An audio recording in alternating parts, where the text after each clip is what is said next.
And that's one of the reasons I don't lead singing. Because when, like this morning, I couldn't think of a word, I can pause for a moment and no one really knows what's happening. In singing, you don't get that luxury. But we are grateful to be able to sing together. Psalm 102 is where we're going to be tonight. We started introducing it this morning. And so we're going to work through it, obviously not at a deep dive into it, because that would take quite a long time. But I want us to kind of get the point that we've been looking at, and that is God's care for the afflicted. And so this morning we spent our time going through a number of different things, looking at its location in the book of Psalms and how it impacts the way that we understand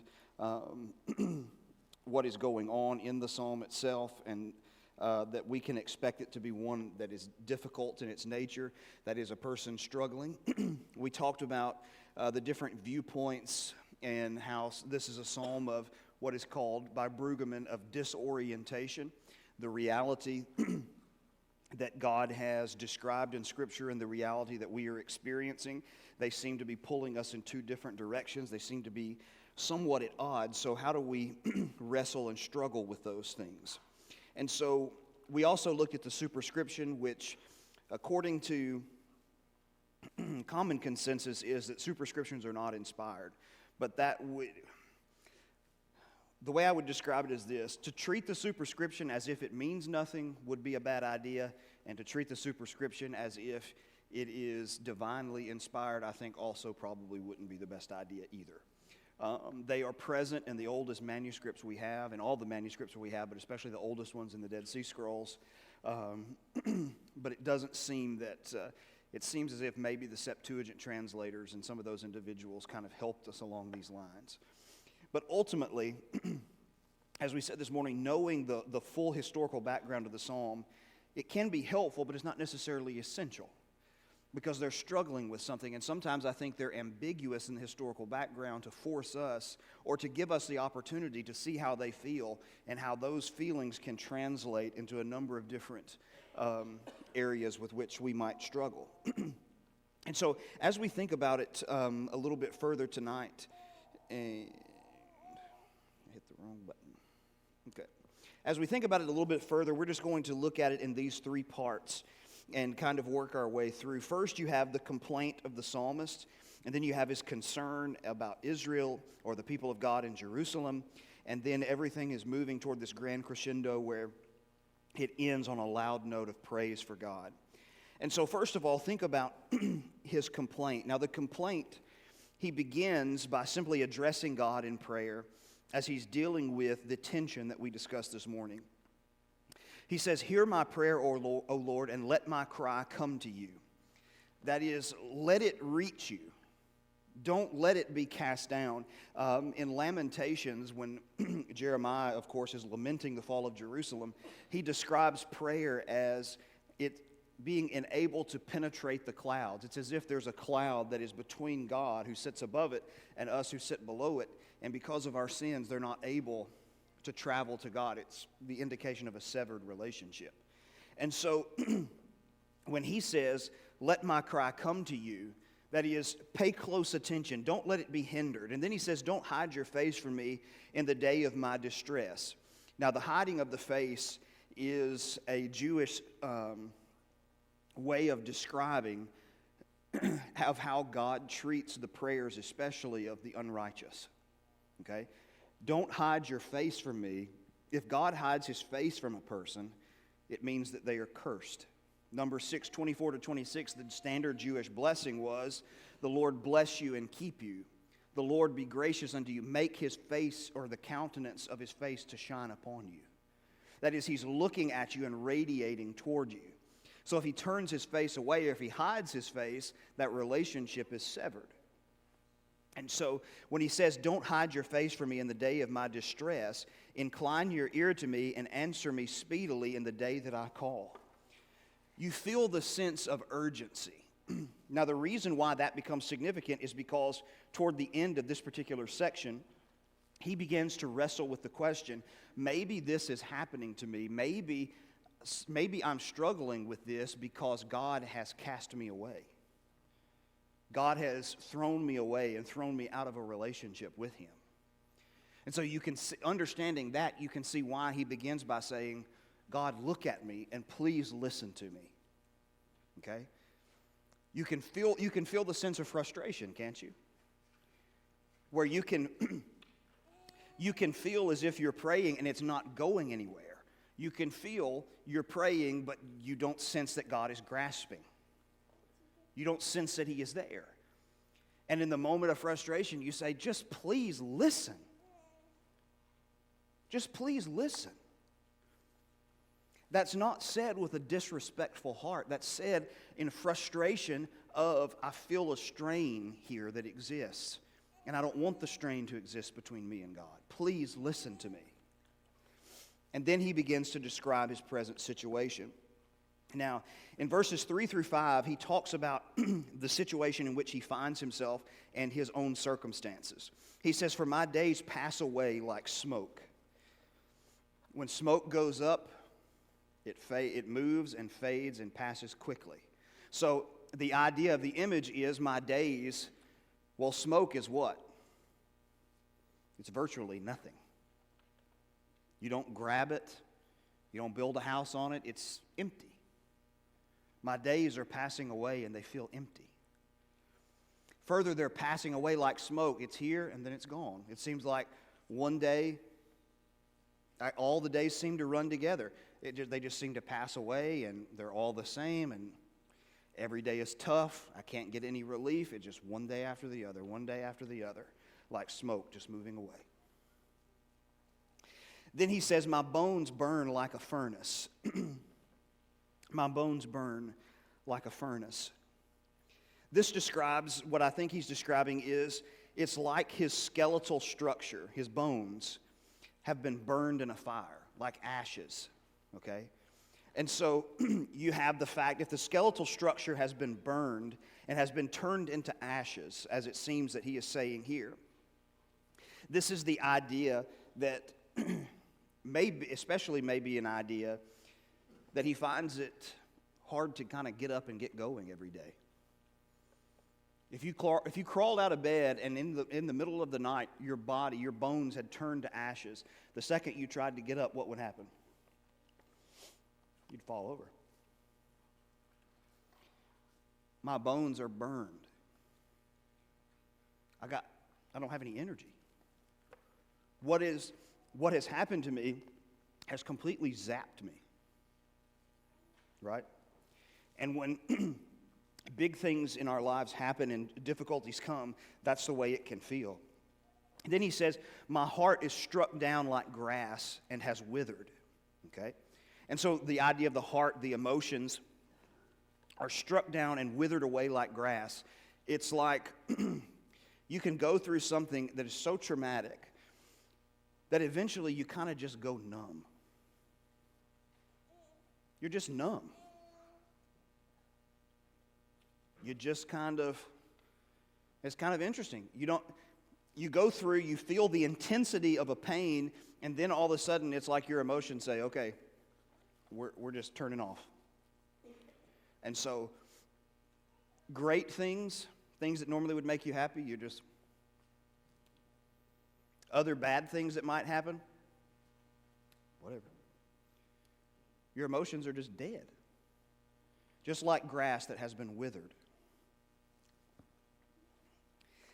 Then he says, I forget to eat my bread. It's not uncommon to lose weight in stressful situations and to not have an appetite. It's very common. He says, because of my loud groaning, my bones cling to my flesh. So what happens? What is the natural reaction? If you forget to eat, your bones begin to cling to your flesh. You're losing weight. You're deteriorating. You're emaciated. Okay? That's how he describes himself first. But then in this next section, in 6 through 8, he describes how other people are treating him that add to the agony. He says, I'm like a desert owl of the wilderness, like an owl of the waste places. Now, whatever the desert owl is or the owl is, we don't exactly know, but ultimately it doesn't matter. Okay, the point that's being communicated is that the owl and the desert owl are unclean animals in Jewish thought. And so what he's describing is he feels ostracized. Okay? He feels as if he is removed or taken away from society and treated like an object. For an example, many times what we can do without meaning to, when a person, say, is diagnosed with cancer and struggling with cancer, we begin to simply view that person as cancer. Whenever we talk to them, we want to know how they're doing and what's going on, and we mean well by that. But we forget that this is a person. They are not cancer. They have cancer. Okay? They don't cease to be a person. We treat them, and you know, sometimes when you're struggling with something, the last thing you want to see, is everybody looking at you with a pitiful look. Sometimes what you want is people just to return to normal and treat you normal. That's what you want. You're thankful that people feel for you and they hurt for you, and that's good. But at a certain point, we got to stop labeling people and continuing to see them through that lens. That's what he's saying here. I'm like that unclean. I'm that person that gets everybody's attention. Then he says, I lie awake and I'm like a lonely sparrow on the housetop. Because individuals treat you a certain way, they ostracize you in that certain way, then loneliness begins to set in like a bird on the housetop by itself. All the day my enemies taunt me. Those who deride me use my name for a curse. I'm held up as an example of don't do bad things or you'll end up like this person.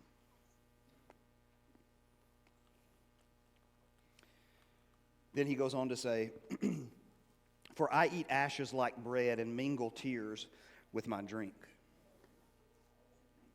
The ashes, of course, the ash was a symbol of mourning. The idea of eating ashes like bread and mingling tears in my drink. The idea is that mourning consumes him. Or rather, he consumes mourning. He is in such a state of mourning, it's like he eats it and drinks it. Okay? And then we see the fact that his relationship with God seems to be, he begins to question it. He says in verse 10, because of your indignation and anger, for you have taken me up and thrown me down. God, you did this to me. My days are like an evening shadow, and I wither away like grass. The evening shadow is talking about the old sundial in ancient Israel. Right? As the shadow begins to lengthen, sun is going down. The psalmist says, I'm dying. This is going to get the better of me. I'm not going to survive this. I'm just sitting here and I'm wasting away.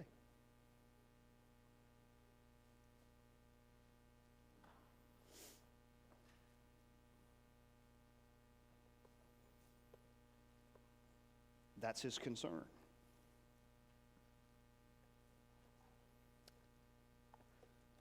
And if you have never felt this way, you will.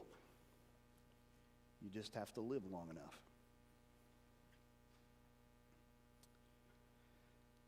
But then things begin to shift a little bit, and he begins to think about it. And we talked about the nature of this psalm and its connection to the exile of Israel and Moses interceding for their exile. He begins to think about Jerusalem, the capital city. But he puts his situation, and then he contrasts his situation where he's withering away like grass, passing away like smoke, withered grass, and all these transitory images. And now he turns in verse 12 to God and as a complete opposite of that. He says, but you, O Lord, are enthroned forever. You are remembered throughout all generations. I'm weak, I'm withering, but you aren't going anywhere. You will arise and have pity on Zion. It is time to favor her. The appointed time has come because your servants hold her stones dear and have pity on her dust. That is, revive Jerusalem, restore it. Nations will fear the name of the Lord, and all the kings of the earth will fear your glory. For the Lord builds up Zion. He appears in his glory, his manifestation in the temple. He regards the prayer of the destitute and does not despise their prayer. So you see him begin to work through it, right? He lays out his situation, and he says, but you're God, you're permanent, you're eternal. You build up your people. I'm one of your people. I'm begging you to listen to me, and you do listen to me. You regard the prayer of the afflicted. You regard the prayer of the afflicted. And he says, verse 18, let this be recorded for a generation to come, so that a people yet to be created may praise the Lord, that he looked down from his holy height. From heaven, the Lord looked at the earth to hear the groans of the prisoners, to set free those who are doomed to die, that they may declare in Zion the name of the Lord, and in Jerusalem his praise, when peoples gather together and kingdoms to worship the Lord. That is, God is helping me through this situation. He's helping Israel, Judah, through this situation, so that in generations to come, we can look back and see what God has done. We can look back and see an example that God cares for the afflicted. And what's interesting is, in the very fact of our reading of this, we're fulfilling what the psalmist wanted. What does he say? That generations to come may know that you care for the afflicted, the destitute, and the tormented. Isn't that what we're talking about? Thousands of years later? We're looking at an example where God cares for a man who is destitute, tormented, and afflicted. And the same message rings true, that whatever we're facing, desolated, tormented, afflicted, destitute, God still cares for us. And it's very difficult to even communicate the weight of that message. Because in the idolatrous culture surrounding Jerusalem, the gods didn't care for you. Okay? They were apathetic toward you. They just wanted you to give them stuff, and then if you didn't give them as much as they wanted, they'd do away with you. The God of Israel, the God of Christianity, has always cared for his people. And when you look even at our world that favors in many ways, think about how much we prize self-made individuals.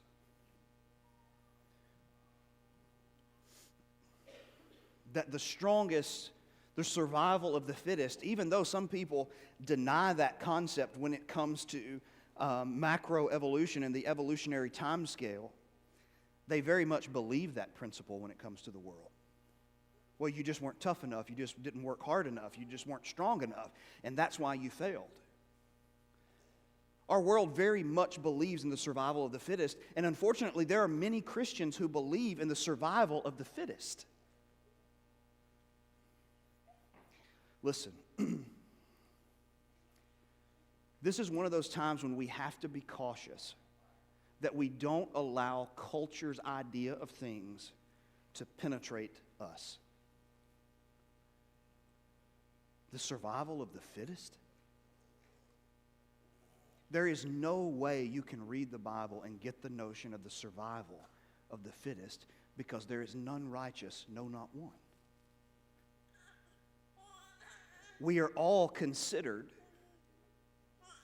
impoverished before God. And the only way that we rise is through his gracious gift of raising us up. And what should that then in turn create in us? It creates in us a heart that seeks to reach out to other people who are in the same state, and to show them the God who can raise them up.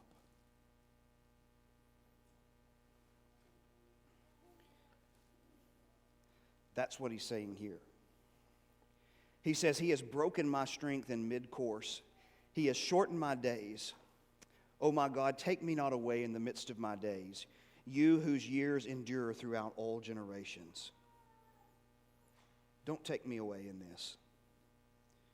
Help me to survive the difficulties. Help me to endure the difficulties that are upon me.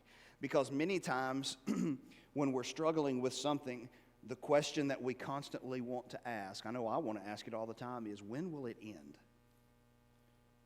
I'm just tired of feeling like this. When am I going to wake up and feel normal again? Because unless we thrive and enjoy pain, we want it to leave us alone. And sometimes we wonder, is it ever going to get any better?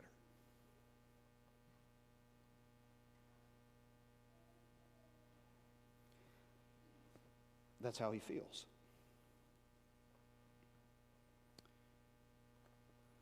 So now we move to this crescendo where the light of God, the glory of God begins to shine on and shine into the situation. He says of God, of old you laid the foundation of the earth, and the heavens are the work of your hands. They will perish, but you will remain. They'll wear out like a garment, and you will change them like a robe, and they will pass away. But you are the same, and your years have no end. Look at the illustration. This is picked up in the writer of Hebrews in chapter 1 to describe the divinity of Jesus. He says, look, even the most permanent thing we can consider, the earth and the heavens, they're nothing compared to you. Nothing. You laid the foundation of the earth, you built them, but they will perish. The earth won't stand forever. The heavens, they'll wear out the same way that a piece of clothing will wear out. Right? For me, dress shirts that I wear with suits survive maybe 6 months in my house. No matter how many different variations I have of them, they survive maybe 6 months. Okay? I destroy them. I stain them, sweat in them. They just don't survive. It's not like just sitting in an office and going through day-to-day business. I'm moving and I'm active in them. They don't survive.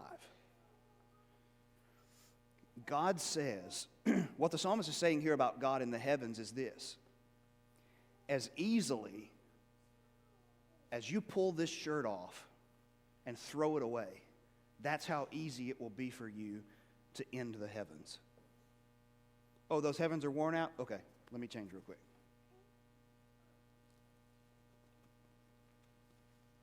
Your power is incomprehensible. And he says, because of that, the children of your servants shall dwell secure. Their offspring shall be established before you. Because of your strength and your power, the people of God can find rest in you. They can find an anchor in a transient life. And because God is eternal and unchanging, His people always have stability. Everything in our world is constantly changing. God is one thing, one being that does not change.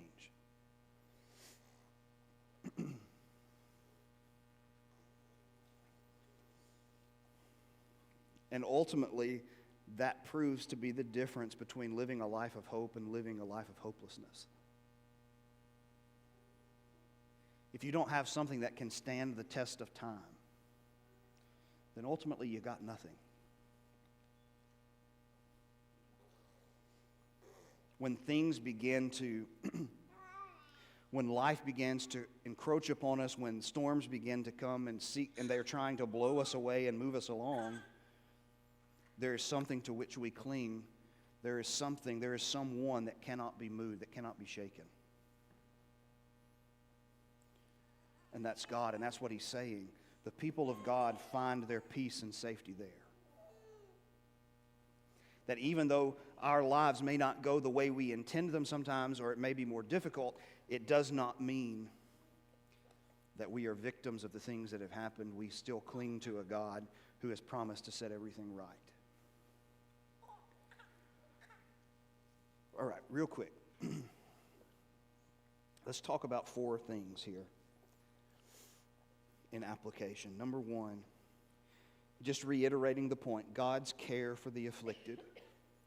For an example, here are a few things.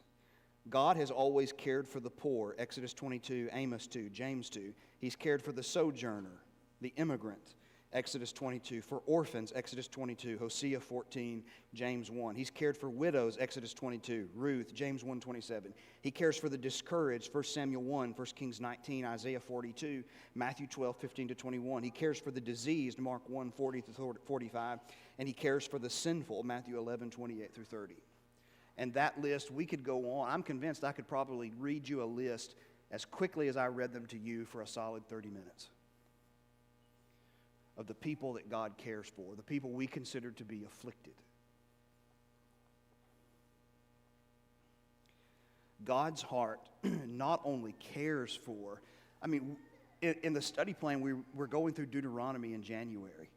Did you notice, I hope you noticed how many times God specifically mentions the downtrodden. Hey, don't cut the corner of your field. You leave that for the person who doesn't have enough to eat. You shake your tree, but don't you get every single thing off of it. You leave something for the poor person. You're transporting your harvest back to the house. Some falls off the wagon. Don't you go back and get it. You leave it for the person who has nothing. You take care of people. You take care of them. Think about this. Try and convince an American businessman of this, that God told them in the Old Testament. You make your brother a loan and don't you charge him a cent of interest. I'm not saying it's sinful to charge interest. I'm saying in Israel it would have been. Or what about this? Your brother is in financial difficulty. Go and bail him out. Buy his land from him. You own it for 7 years. You can make as much money off of it as you want to, but at the end of the 7 years, in the year of release, you hand it right back to him.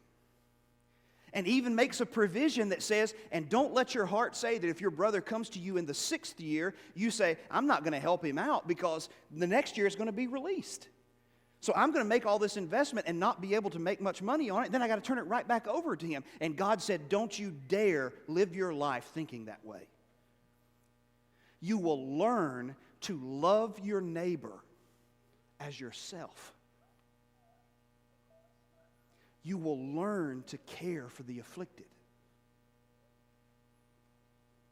Now again, I'm not saying that's prescription for a way we have to do business now. But that way of treating each other, God was molding in the hearts of the people who lived to view their brothers and sisters with dignity. Not as, oh, it's the survival of the fittest and you just couldn't cut it in business. No, let me help you. And the reason why he did all of that, even higher than that throughout the book, he says what? The land is mine, it's not yours.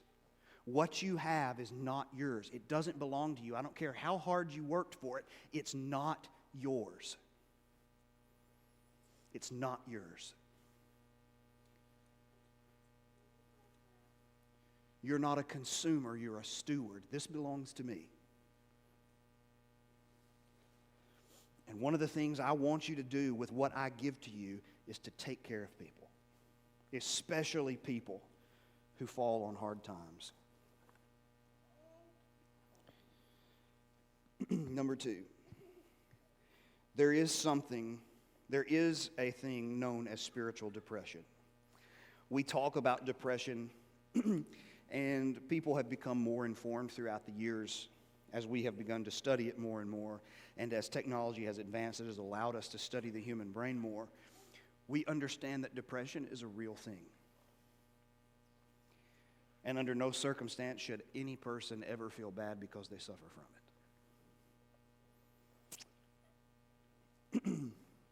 But there's also a spiritual depression that can take place. I think it's pretty hard to read. For me, it is hard to read these opening 11 verses and to say that spiritually speaking, this man is not depressed. Spiritual depression that says, what do I want to study for? Not doing anything. Why do I want to pray? It doesn't seem to be going anywhere.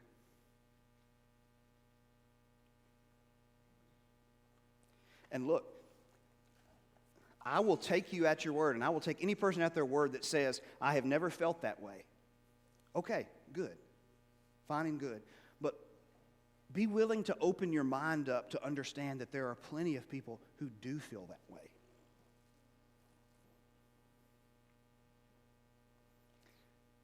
Who have suffered from the spiritual struggle, spiritual depression. And that at any given moment in any congregation, there are many people who are struggling with it. Philip Yancey tells a story in one of his books of a man who was in AA at a local church. And he said, I hated to arrive late to service one day because everybody would kind of look around at me and see that I was late and think, why aren't you late? Why didn't you get here on time? And he says, here's the difference. I show up to church and I'm late, and the whole congregation looks at me and they think, you should have gotten here earlier. He said, the same thing happens when I go to AA. You know what happens? The meeting is in progress. The whole meeting stops.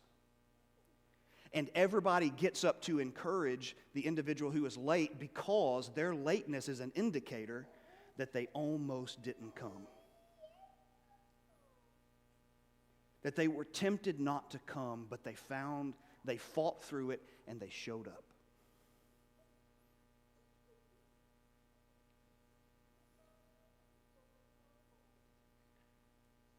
That's the way a lot of people feel.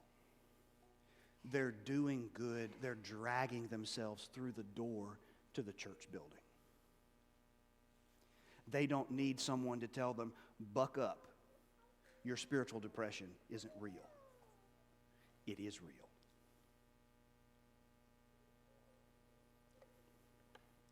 They don't need someone to tell them what to do.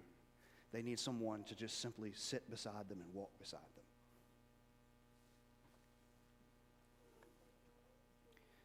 Then closely related to that, in dealing with spiritual depression, there becomes the important notion of learning to express our hurts to God. Learning to express our hurts to God. Moberly, an Old Testament scholar, said this in discussion of this psalm that I really, really enjoyed. He says this. He says, this shows that the experience of anguish and puzzlement in the life of faith is not a sign of deficient faith, something to be outgrown or put behind one, but rather intrinsic to the very nature of faith. In the stead of problems of the life of faith being put on one side, as though worship should really be just a matter of praise and thanksgiving, these problems are made central to the very act of prayer and worship. What does he say? He said, this is the danger. We look at someone who struggles spiritually speaking, and we say, it's time for you to outgrow your spiritual struggles. That your struggles are an indicator that you are immature in Christ. Moberly says, and he's 1,000% correct when he says, absolutely not. Your struggles are not an indicator that you're not growing. Your struggles are an indicator that you are growing. That's what normal faith looks like. It is a struggle. It is a fight. The notion that exists that faith will make your life a fairy tale is itself a fairy tale. It is itself a fairy tale. Faith never promises to make your life easier. How do we know that the struggle means that we're growing? Because if you weren't struggling, it wouldn't matter to you. It would mean that you didn't care. The fact that you have this feeling pushing this way and you're pushing this way shows you that you are moving. You are growing. You're fighting back against things. If you weren't growing, that thing would roll you over like a freight train. That's faith. And learning how to take those frustrations and those feelings of not wanting to participate, not wanting to be involved, not wanting to pray, and taking them to God, that is a great indicator of great faith. David struggled with God. Elijah struggled with God. Jacob wrestles the angel of the Lord in Genesis and says, I will not let you go until you bless me. And you know what he did? He dislocated Jacob's hip. And for the rest of his life, Jacob walked with a limp. You know what? Every time Jacob walked and limped, he was reminded of the blessing of God.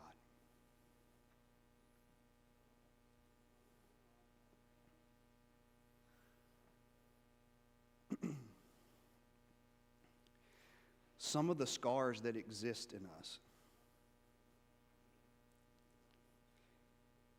can be turned into the greatest reminders of God's faithfulness.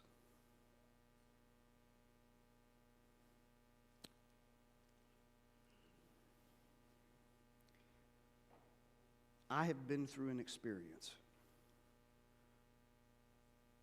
where a handful of people tried to make it to where I could never preach again.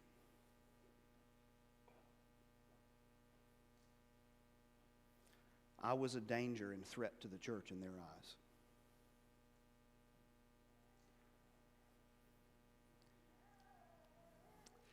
And I can remember how hard it was to walk from my pew to the pulpit, praying the whole time, wondering how I was going to continue to preach, and knowing that this is what they were doing, this is what they were saying to me, and I couldn't let on in what was going on in the congregation because that causes division. That's not something that they need to know is going on.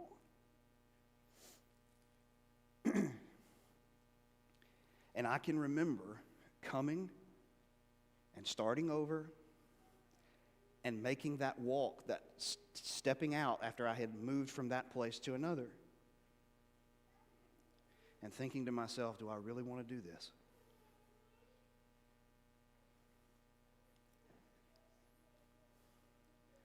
Every time I make that walk up those stairs to that pulpit, or I make that walk here,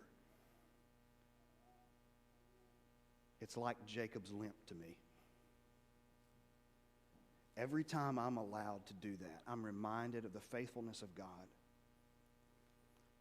That even though someone tried to take from me what I loved so dearly, God would not let them.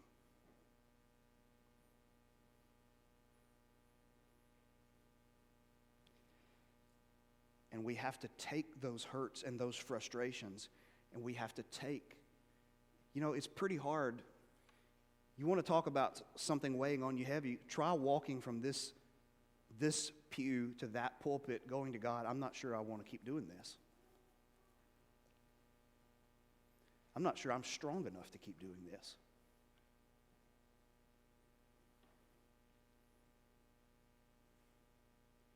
You just keep fighting.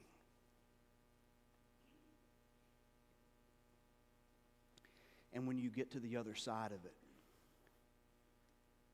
that walk from your pew to the pulpit isn't a thing where you're saying, I'm not sure I can, I'm not sure I want to. It's just a walk where you say thank you.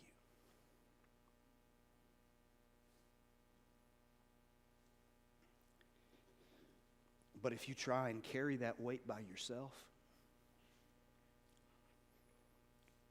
you try and walk and not express those feelings to God, you'll die in the process.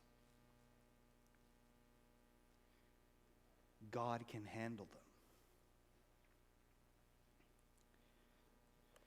Philip Yancey said this, one bold message in the book of Job, and we alluded to this morning, is that you can say anything to God.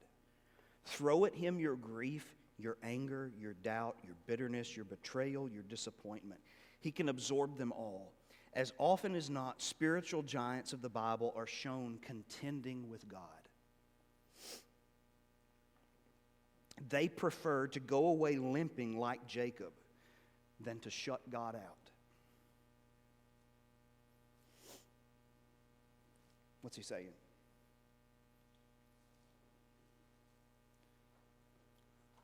If the choice is wrestle with God about how I feel or leave God, be like Jacob and hold on to him for dear life and walk with a limp for the rest of your life before you let him go. He can handle every emotion except the one where we abandon him. And that leads closely to this, and that is to cling to God's faithfulness, where we learn to trust God more than we trust our feelings. And sometimes those feelings are overwhelming and you feel like you're going to drown in them. But as one writer put it, or a speaker, I'm not sure where I heard it or read it, do not doubt in the darkness what God has told you in the light. Do not doubt in darkness and in difficulty what God has told you when everything is well. Don't doubt it. Hold on to it. So, God's care for the afflicted. I think Hamilton describes this psalm very well as he talks about how this thing moves. He says, the intense anxiety felt by the author was like a fog that burned away under the blazing sun of the certainty of God's everlasting reign and unstoppable promises.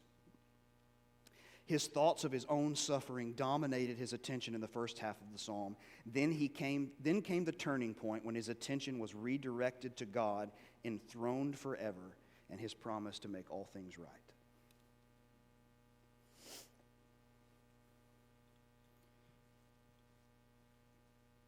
Working through it. Started off shrouded, enveloped in darkness. And then as we begin to think who God is, what he does, what he has promised, that light begins to shine through and that cloud begins to disappear. And then you begin to see the problem in a whole different light.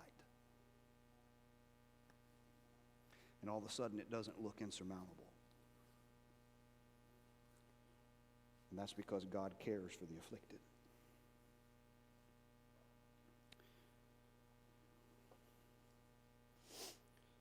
So the question for us tonight is, are we afflicted in any way?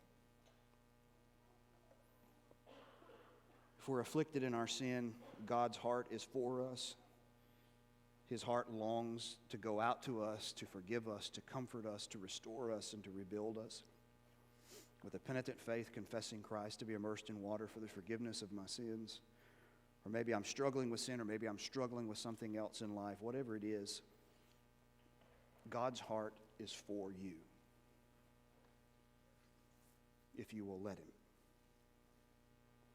And as we always say, this is not the only opportunity, but it is an opportunity, and if you choose to take it, we'll be glad to help you. And if not, we'll be glad to talk to you any other time as well. But if we can help you tonight, let us know as we stand and sing this song.